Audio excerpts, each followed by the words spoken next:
नमः शिवाय साथियों। शिवयोग आईएएस में आपका स्वागत है।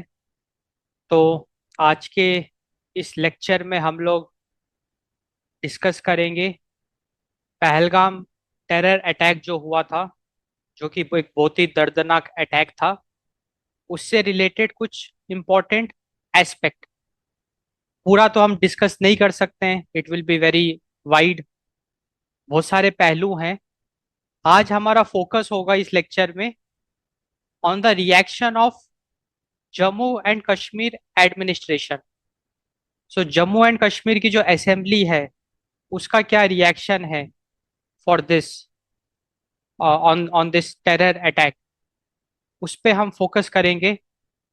जो असेंबली है, लाइक एमएलएस, जो कि इलेक्टेड रिप्रेजेंटेटिव्स हैं, जो कि हर एक डिस्ट्रिक्ट को रिप्रेजेंट कर रहे हैं, वहाँ के लोगों को रिप्रेजेंट कर रहे हैं in the house, in the Jammu and Kashmir assembly.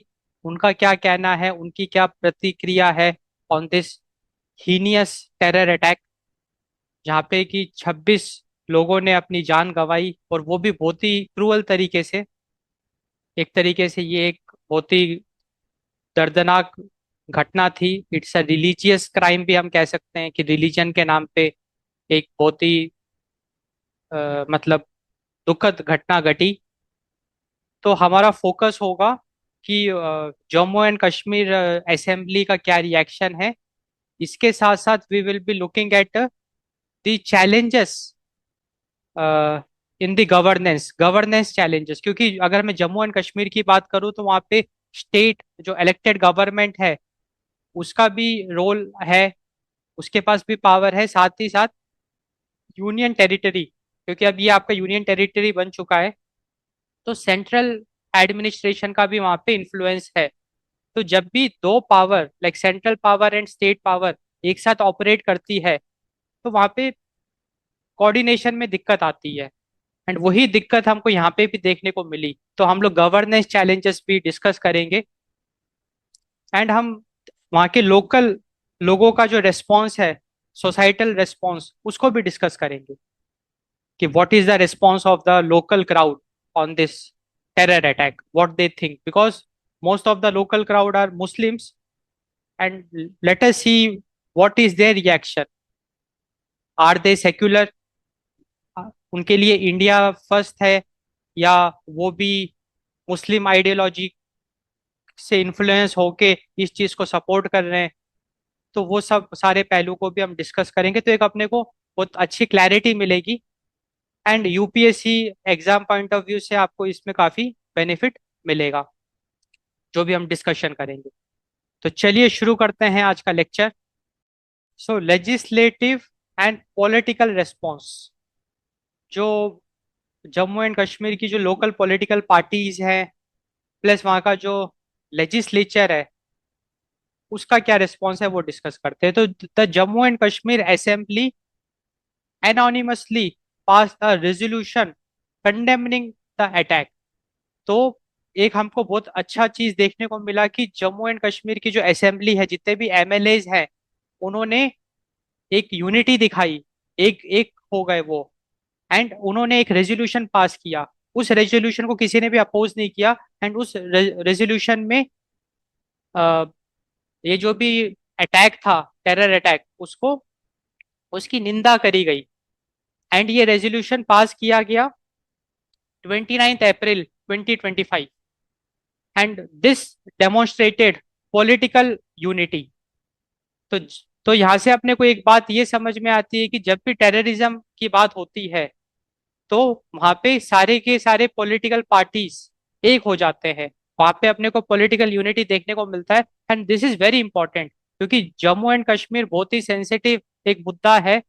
वहां पे अगर सारी की पॉलिटिकल पॉलिटिकल पार्टी अगर एक मत अगर हो जाती है तो देश के लिए बहुत अच्छा एक इंडिकेशन है। तो जो जम्मू एंड कश्मीर ने की जो असेंबली है, उन्होंने ये जो रेजोल्यूशन पास किया, ये एक बहुत ही पॉजिटिव साइन है। So this is the response, like they pass a resolution in which all the members, all the MLAs, they condemned the attack. and it demonstrated political unity, and also it signaled a cross party stance against terrorism. तो जब भी terrorism की बात होगी तो सब लोग एकजुट होंगे.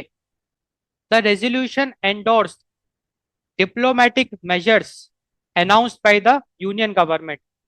तो जो रेजोल्यूशन पास किया जम्मू एंड कश्मीर असेंबली ने, पहले तो उसमें साफ साफ निंदा करी गई ये जो भी टेरर अटैक था. उसके साथ साथ उस रेजोल्यूशन में जो हमारे सेंट्रल गवर्नमेंट है, यूनियन गवर्नमेंट है, उनके जो भी डिप्लोमेटिक मूव्स हैं, जो भी उन्होंने डिप्लोमेटिक स्ट्रेटेजीज बनाई है, उसको खुल के सपोर्ट किया गया, उसको एंडोर्स किया गया.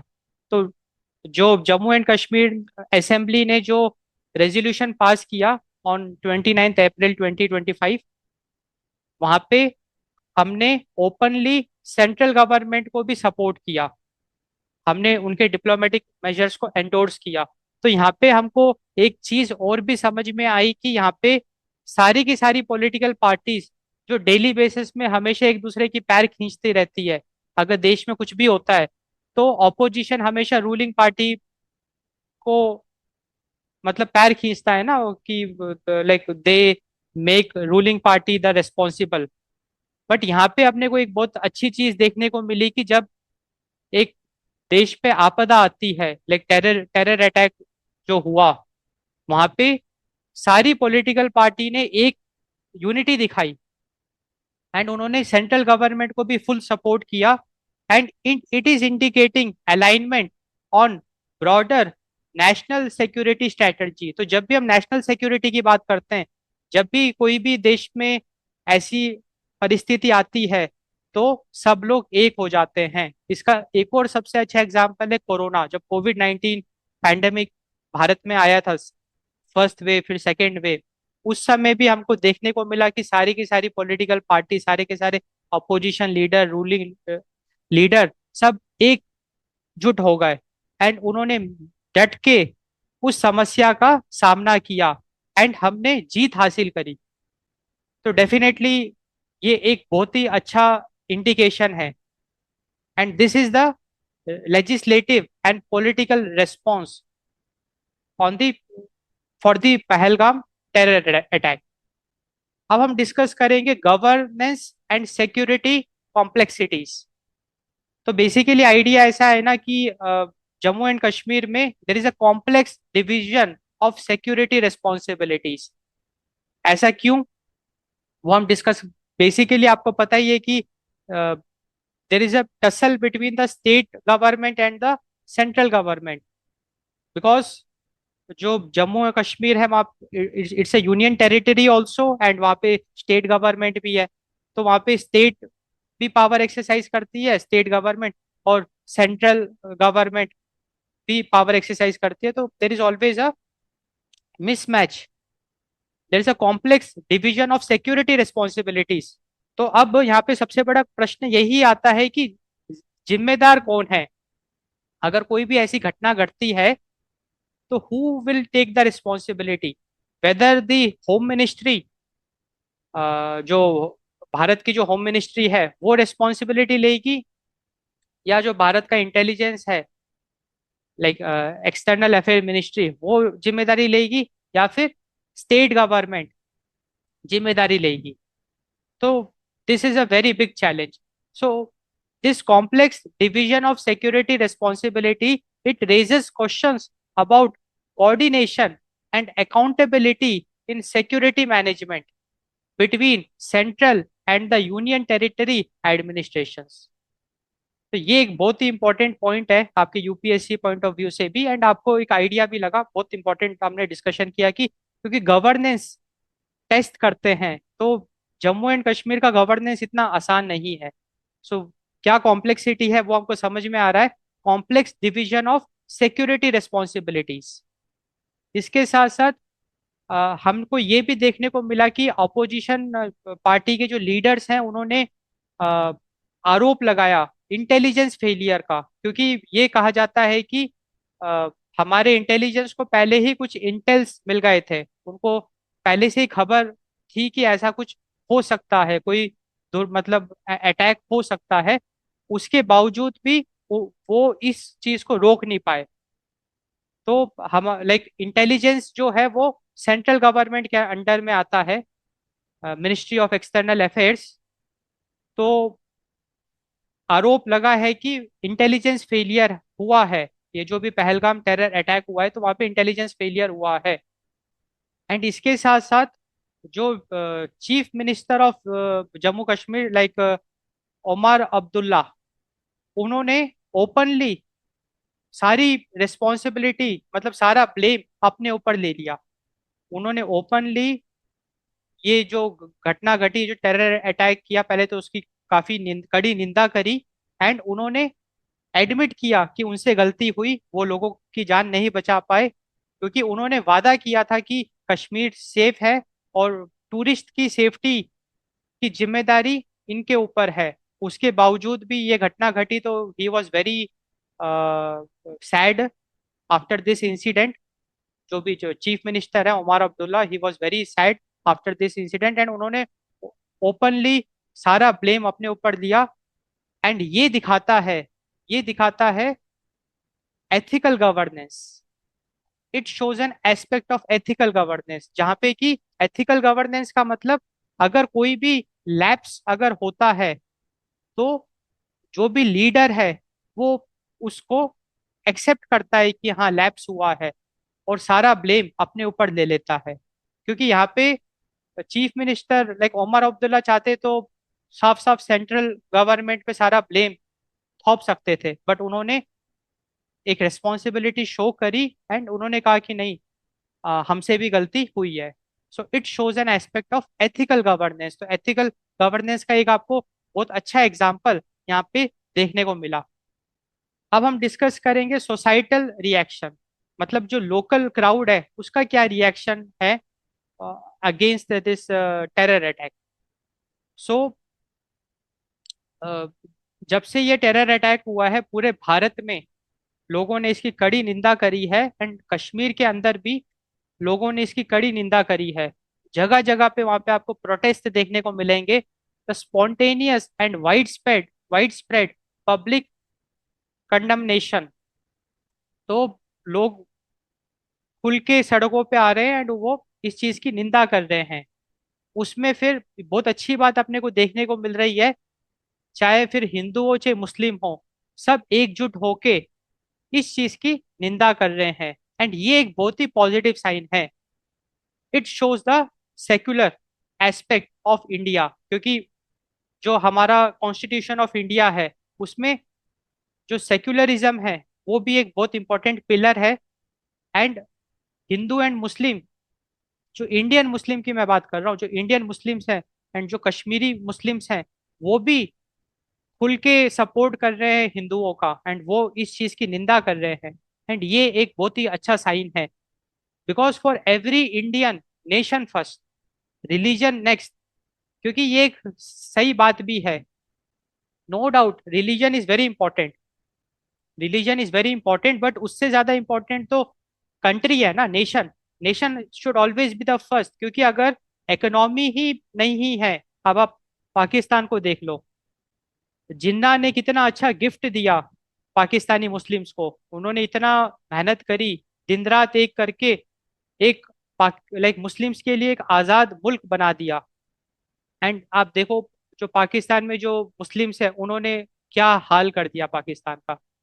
लाइक वो ग्रे लिस्टेड है, वहां के लोग कहीं भी जाते हैं सब लोग उनको टेररिस्ट की निगाहों से देखते हैं, एंड एकदम बर्बाद है। तो ये एक बहुत बड़ा लेसन है इंडियन मुस्लिम्स के सामने कि हमको नेशन को फर्स्ट रखना है। हमको कोई भी ऐसी हरकतें नहीं करनी है जिससे कि नेशन की हानि पहुंचे, क्योंकि अगर नेशन की हानि पहुंचेगी तो आम आदमी को उसका नुकसान भोगना पड़ेगा। तो हमारा गोल यही है कि इकोनॉमिक डेवलपमेंट, और इकोनॉमिक डेवलपमेंट होगा यूनिटी से। जब हर एक इंडियन मेहनत करेगा, अच्छे से मन लगा के काम करेगा, मिल के काम करेगा, तो जब सारे रिलीजन एकजुट होके देश की सेवा में लगेंगे, नेशन बिल्डिंग में लगेंगे, तभी तो इकोनॉमिक ग्रोथ होगी। तो दैट इज द आइडिया। तो ये हमको एक बहुत अच्छा चीज देखने को मिला। तो जम्मू एंड कश्मीर में not in my name campaign हमको देखने को मिला।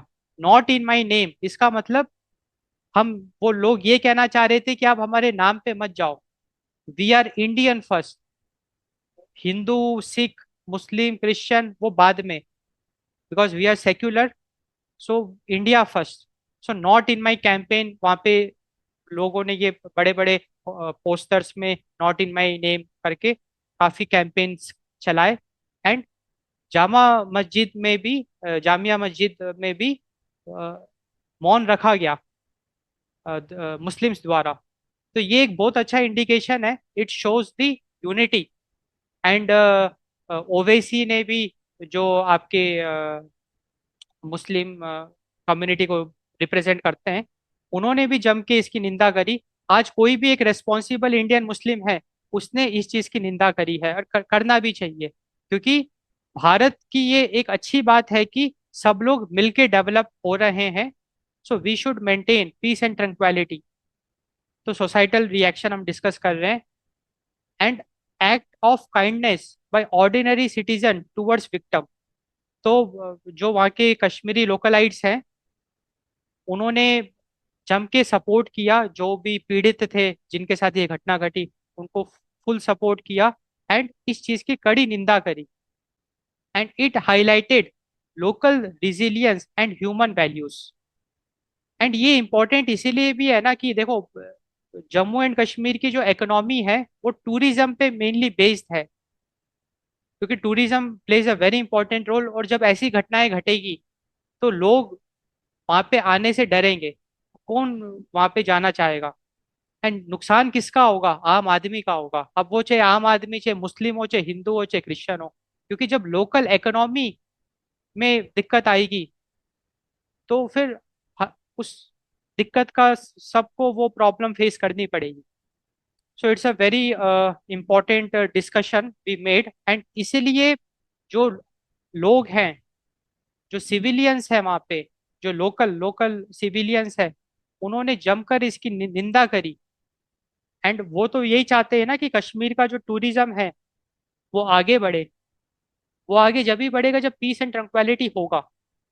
तो यहाँ पे अब भारत सरकार को कड़े कदम उठाने चाहिए, सो दैट आगे से कभी ऐसी घटनाएं ना घटे। तो ओके फ्रेंड्स, तो हम लोगों ने अ, पहलगाम टेरर अटैक से रिलेटेड कुछ चीज़ों पे फोकस किया, कि पहले तो जम्मू एंड कश्मीर असेंबली का क्या रिएक्शन है, political response and the legislative response. तो हमने वहां पे ये देखा कि सब लोग एकजुट हो गए, सारे एमएलए, जम्मू एंड कश्मीर के सारे एमएलए एकजुट होके उन्होंने एक रेजोल्यूशन पास किया, जिसमें कि कड़ी निंदा करी इस अटैक की। एंड उन्होंने जमकर सपोर्ट किया, ओपनली सेंट्रल गवर्नमेंट को सपोर्ट किया, उनके डिप्लोमेटिक जो भी स्ट्रेटजीज हैं उसको एंडोर्स किया। ये सब हमको देखने को मिला। इसके साथ साथ हमने गवर्नेंस कॉम्प्लेक्सिटी को भी डिस्कस किया, कि there is a tussle between the state government and the union territory. Like central government अपना पावर एक्सरसाइज करना चाहता है, और स्टेट गवर्नमेंट अपना पावर एक्सरसाइज करना चाहता है। So there is a complex division of security responsibilities. तो अब असली दोषी कौन है, ये एक बहुत बड़ा प्रश्न है। और यहाँ पे हमने ये भी देखा कि इंटेलिजेंस फेलियर के भी आरोप लगे। एंड इन सब के बावजूद जो जम्मू एंड कश्मीर के चीफ मिनिस्टर है उमर अब्दुल्ला, उन्होंने सारा ब्लेम अपने ऊपर लिया। He was very sad, and उन्होंने कहा कि ये मेरी जिम्मेदारी बनती है to ensure safety to the tourist, and मैं उसमें सफल नहीं हो पाया। तो he was very sad. And it shows ethical governance. ये हमने एक एग्जाम्पल देखा एथिकल गवर्नेंस का, जहाँ पे कि लीडर ने एथिकली सारा ब्लेम अपने ऊपर लिया। एंड फिर हमने सोसाइटल रेस्पॉन्स देखा, जहाँ पे कि हमने देखा कि जो इंडियन मुस्लिम्स हैं, उन्होंने भी जमकर इस चीज की निंदा करी। And they stood against the Hindus, they stood against the Indians, because we are Indian first, we are secular country, we are secular nation. And ये एक बहुत अच्छा साइन हमको देखने को मिला, जहाँ पे कि जामिया मस्जिद में भी मौन रखा गया। And not in my name campaign चलाए गए। लोकल सिविलियंस ने जमकर सपोर्ट किया विक्टिम्स का, एंड निंदा करी टेरर अटैक्स की। तो ये सब कुछ हमको देखने को मिला। तो thanks for watching, thanks for your time.